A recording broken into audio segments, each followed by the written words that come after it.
Melintang Kemukus Dini Hari, bagian ke-12, lanjutan Ronggeng Dukuh Paru, karya Ahmad Tohari.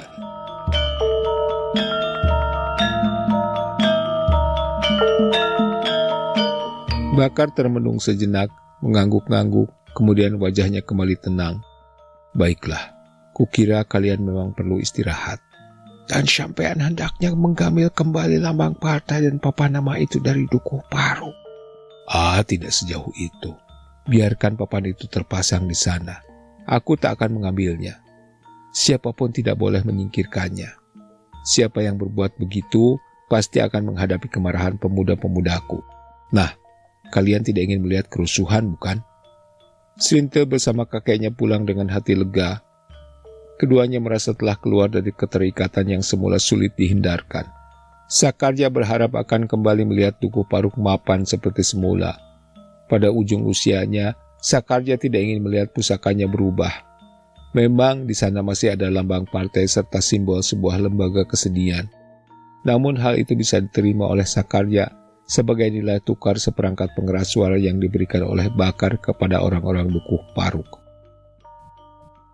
Goder yang kini 2 tahun dan sudah pintar berjalan bisa lebih lama menikmati keibuan Srintil.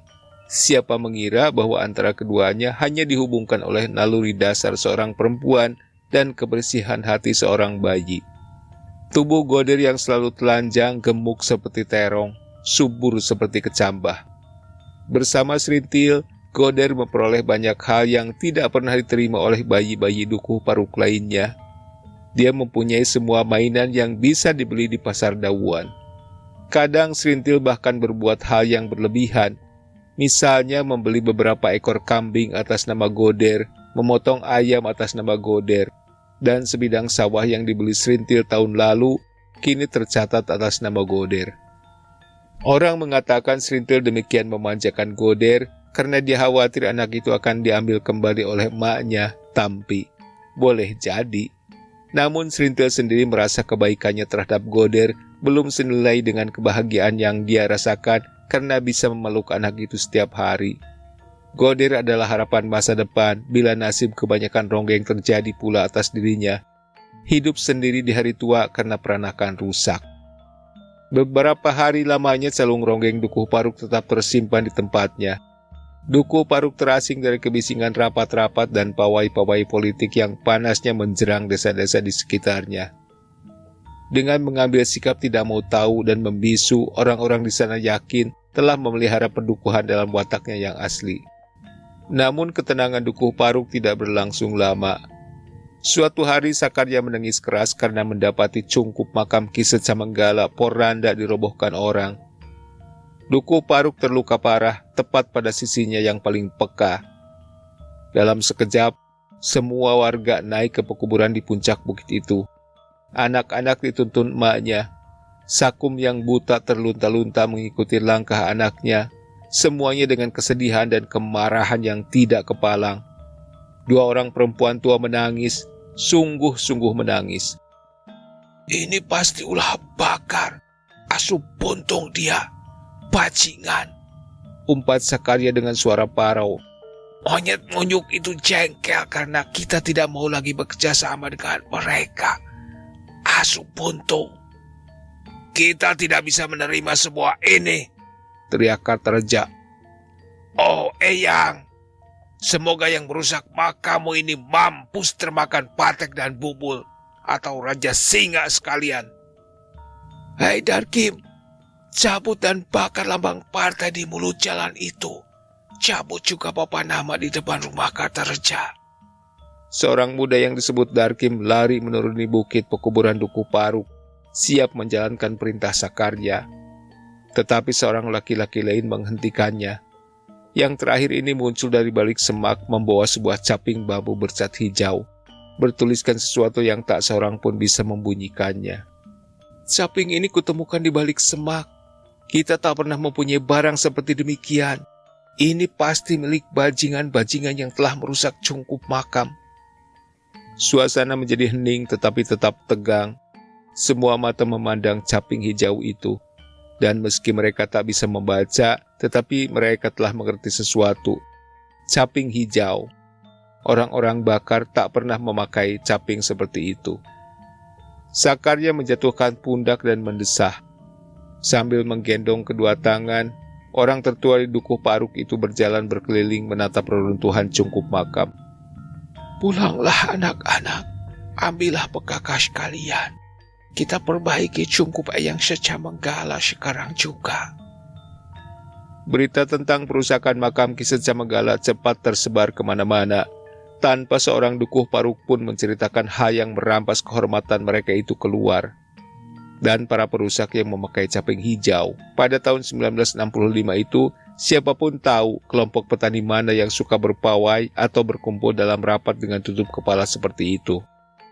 Belum pernah sekalipun Dukuh Paruk merasa terhina demikian dalam. Dia muram dan diam menahan murka.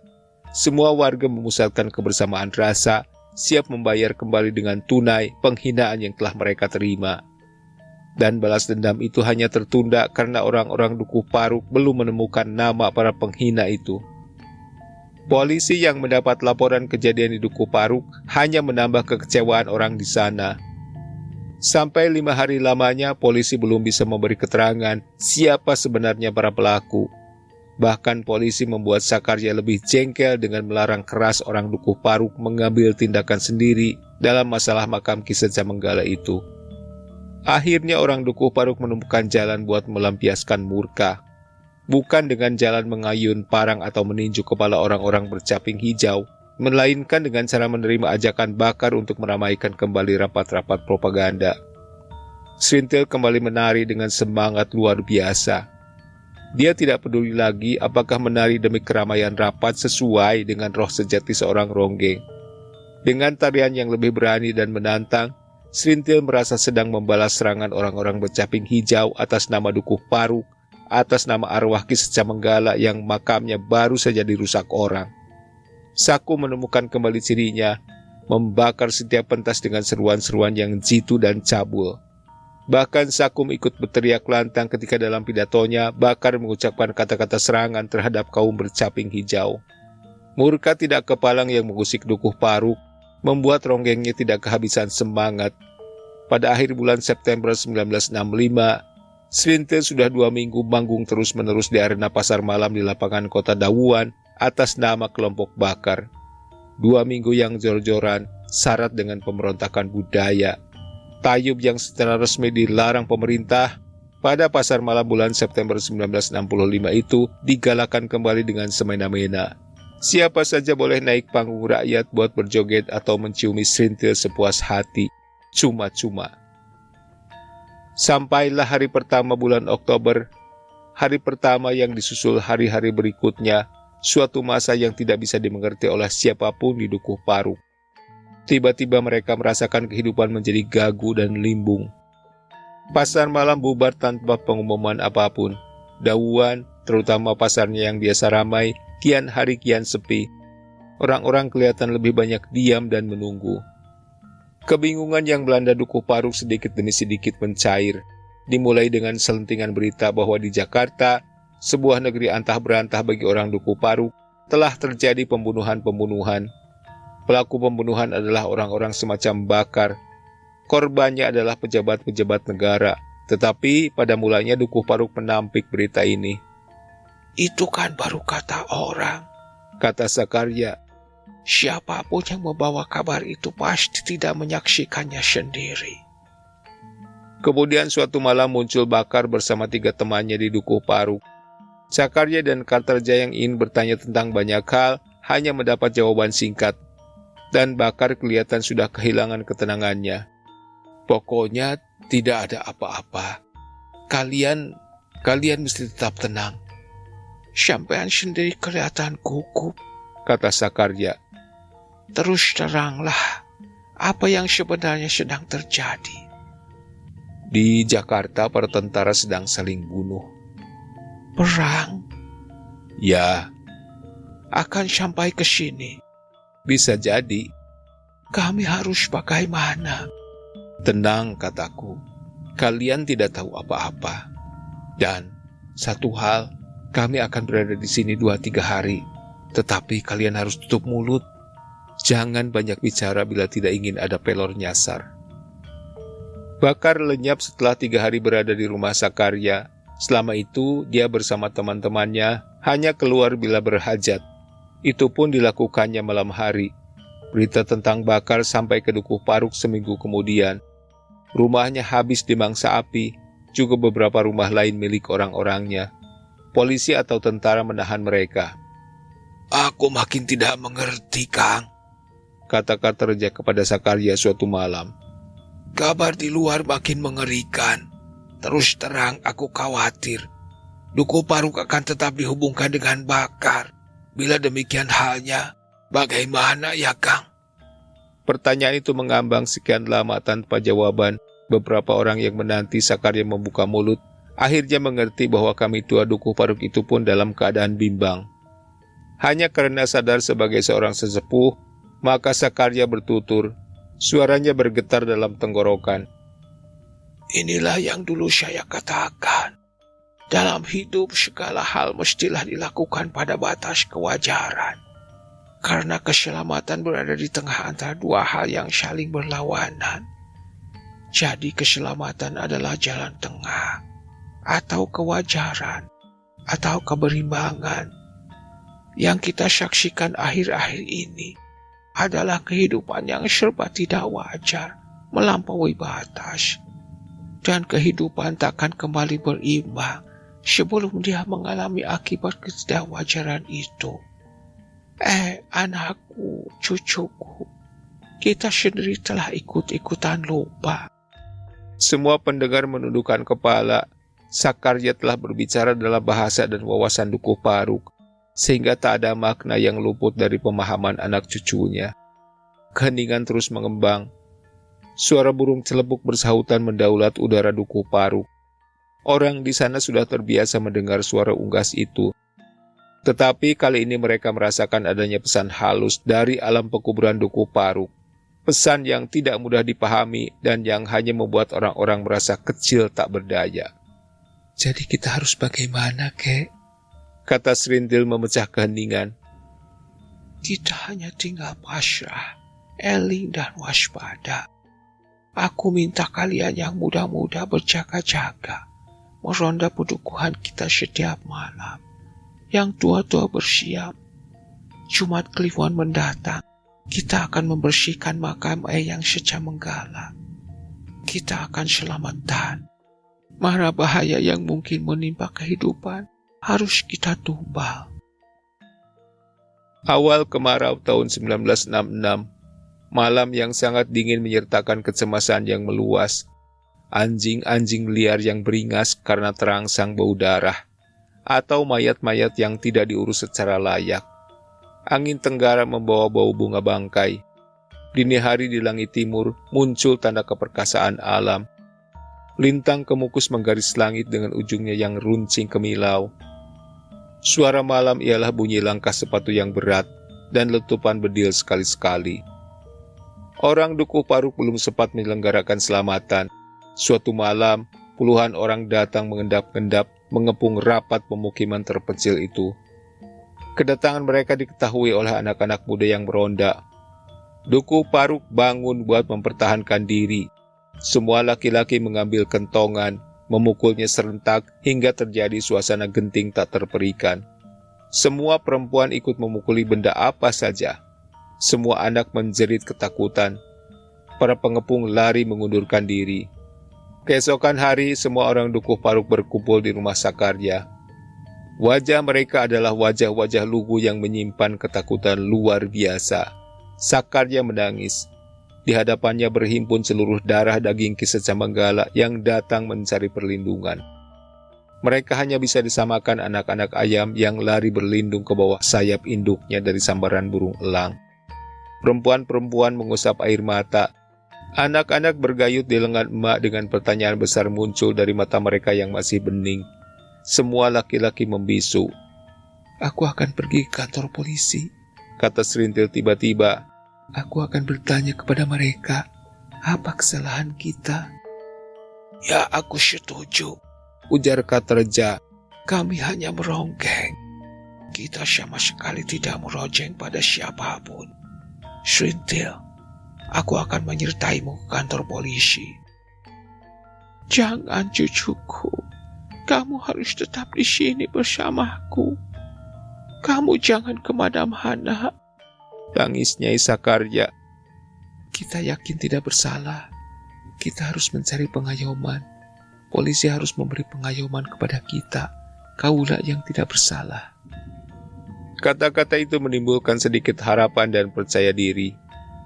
Hanya Nyai Sakarya yang mempertahankan Serintil agar jangan pergi ke kantor polisi. Tetapi nenek itu mengalah karena Serintil bersikeras. Aku mengenal mereka, Nek. Juga komandannya, kata Serintil. Ketika Serintil dan Kartareja berangkat, semua mata mengikutinya. Harapan terakhir sudah dilayangkan. Dukuh Paruk menanti dengan berbagai pertanyaan yang tetap mengusik hati. Seorang kusir Andong melihat Serintil bersama Kartareja berjalan di ujung pematang hampir mencapai jalan besar. Tetapi kusir itu tidak menghentikan kendaraannya, tidak pula menawarkan jasa seperti biasa. Orang-orang yang pulang dari pasar Dawuan tidak menyapa ketika berpapasan dengan ronggeng Dukuh Paruk itu. Mereka berjalan menunduk menghindari pandangan mata Serintil. Pasar Dawuan telah kehilangan kehangatan bagi ronggeng yang dulu sangat dipuja. Para pedagang di sana memandang dingin kepada Serintil yang lewat di hadapan mereka langsung menuju kantor polisi. Sampai di depan kantor yang dituju, Kartareja berhenti termangu. Jelas sekali keraguannya, tetapi Serintil terus melangkah. Ayolah, Kek. Orang tak bersalah tidak perlu merasa takut. Di kantor itu ternyata bukan hanya polisi, melainkan tentara juga ada di sana. Mereka segera mengenal siapa yang sedang melangkah memasuki halaman. Mereka saling pandang karena pada saat genting seperti itu, dua orang yang dikenal sering tampil bersama Bakar muncul di kantor polisi. Namun komandan polisi dan seorang tentara menyilakan Serintil dan Kartareja masuk. Yang lain berdiri dengan sikap kaku. Kami datang kemari hendak bertanya, Pak, kata Serintil dengan keberanian yang masih tersisa. Tadi malam beberapa orang datang mengepung rumah-rumah kami. Tentulah mereka bermaksud buruk. Maka kami ingin minta perlindungan, karena kami merasa tidak berbuat salah apapun. Apabila kami dikatakan salah, maka tolong, Pak, katakan apa kesalahan kami. Pak Komandan gelisah, tangannya bergerak tak menentu, matanya tak berani menatap Serintil. Padahal benar dia telah mengenal ronggeng Dukuh Paruk itu. Bahkan kemudian dia bangkit masuk ke kamar lain diikuti oleh seorang tentara.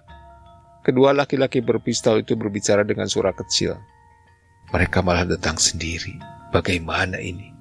Betul nama-nama mereka tercantum dalam daftar?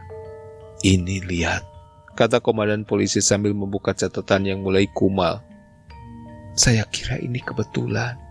Setidaknya menghemat pekerjaan. Jadi begitu? Begitu saja.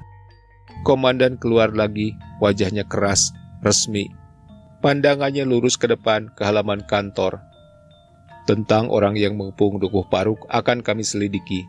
Tetapi di luar masalah itu, ada hal penting yang akan kami sampaikan buat kalian berdua. Bahwa saudara Kartareja dan saudara Serintil termasuk orang-orang yang harus kami tahan. Ini perintah atasan, dan kami hanya melaksanakan tugas. Serintil mendengar seluruh ucapan komandan. Kata-kata itu menjadi masukan yang ternyata amat sulit dijabarkan menjadi pengertian dan kesadaran. Ketika pengertian itu baru muncul samar, jiwanya menampik dengan keras. Seluruh proses yang terjadi pada diri Serintil memerlukan tenaga ekstra. Jantung berdenyut lebih cepat, dan darah terpusat pada otak dan pusat-pusat syaraf. Wajah Serintil pucat tidak kebagian darah. Tangan dan kakinya berkeringat dingin, dan Serintil tergagap dalam upaya menggapai dirinya kembali. Tahan? Kami ditahan? Serintil mencoba tersenyum sebagai usaha terakhir menolak kenyataan. Tetapi senyum itu berhenti pada gerak bibir seperti orang hendak menangis.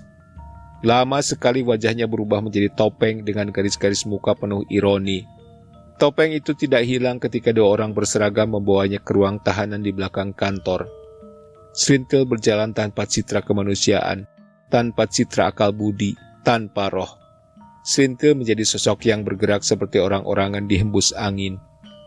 Hingga siang hari warga Dukuh Paruk menanti Serintil dan Kartareja pulang.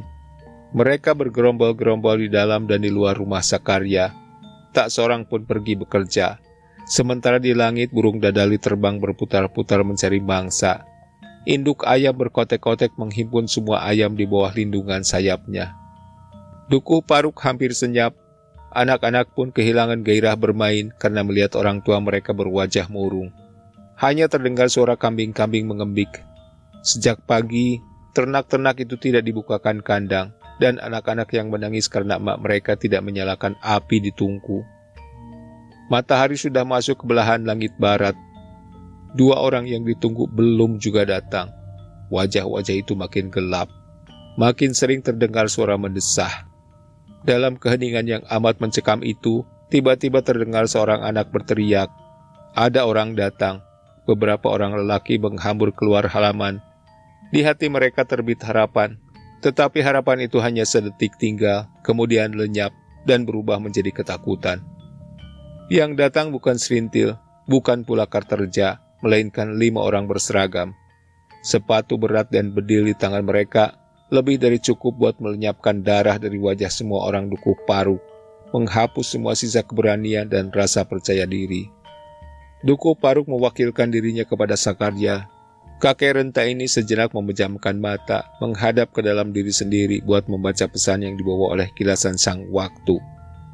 Ya, dia harus sumarah kepada kersaning zaman.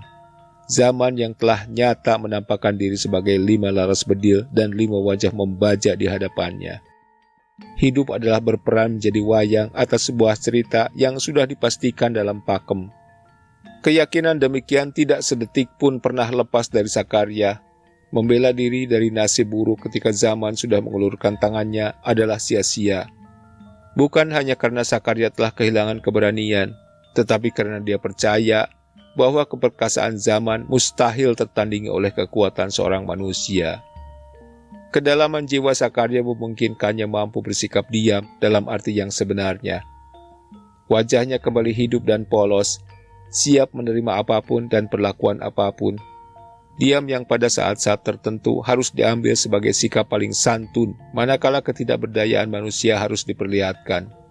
Siang itu, Dukuh Paruk yang bodoh dan melarat tidak berbuat apa-apa ketika Sakarya, Nyai Karterja, Sakum, dan 2 orang lainnya dibawa oleh para petugas keamanan.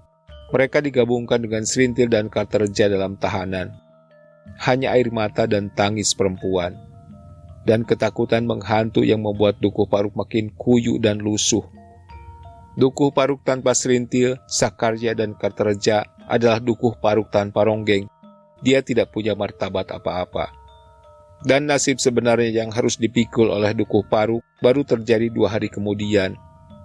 Dini hari ketika langit timur berhias kejayaan lintang kemukus, Dukuh Paruk menyala. Api menggunung membakar Dukuh Paruk.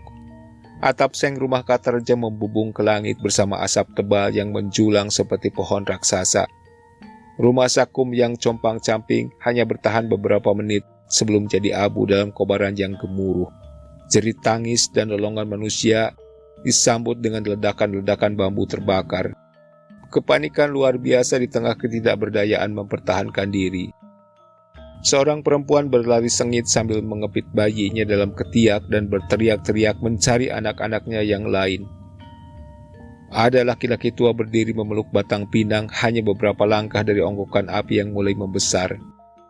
Demikian kuat pelukan itu sehingga diperlukan ruda paksa buat melepaskannya. Ketika terlepas, ternyata laki-laki itu sudah kejer. Pemandangan yang sangat kocar-kacir sedikit mereda manakala semua perempuan telah berhasil menemukan anak mereka masing-masing. Kaum lelaki teringat kentongan. Mereka memukulnya serentak dengan semangat menggila. Gemuruh yang membahana membuat orang-orang di sekitar Dukuh Paruk keluar rumah. Mereka menyaksikan api unggun menjulang di tengah-tengah sawah. Mereka juga mendengar lengkingan-lengkingan suatu puak yang sedang melihat dunia mereka punah tepat di depan mata. Para petugas yang kemudian datang hanya menemukan beberapa gubuk yang tidak ikut terbakar dan bangkai 5 ekor kambing yang mati terpanggang karena pemiliknya tak sempat membuka pintu kandang.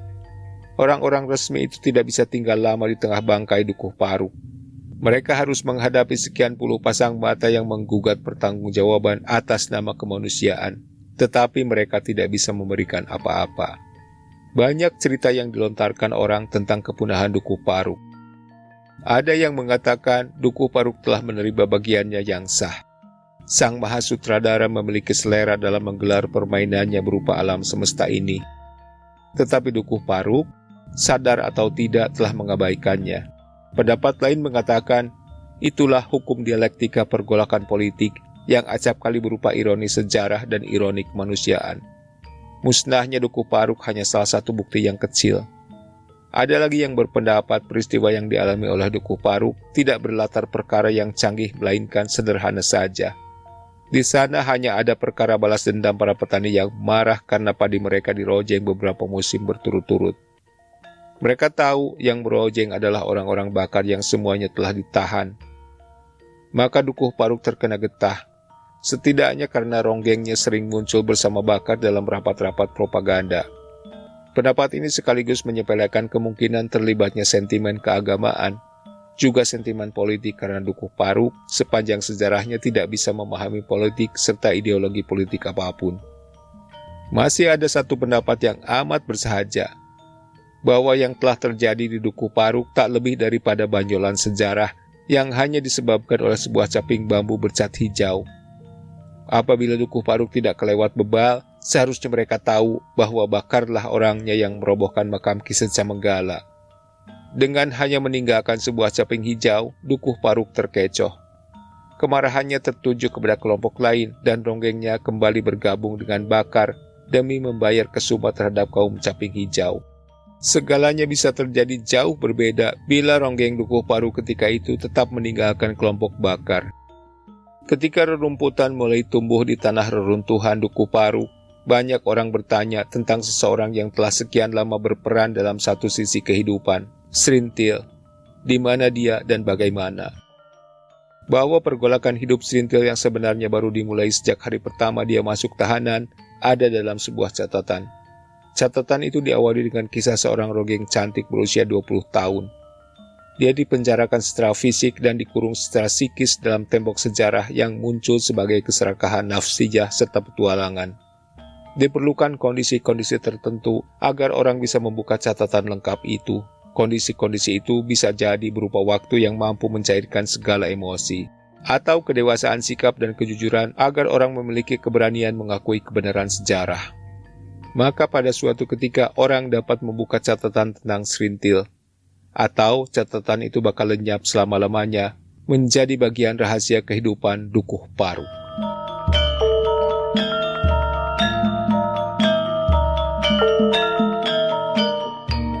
Terima kasih sudah selamat menikmati hari yang menyenangkan.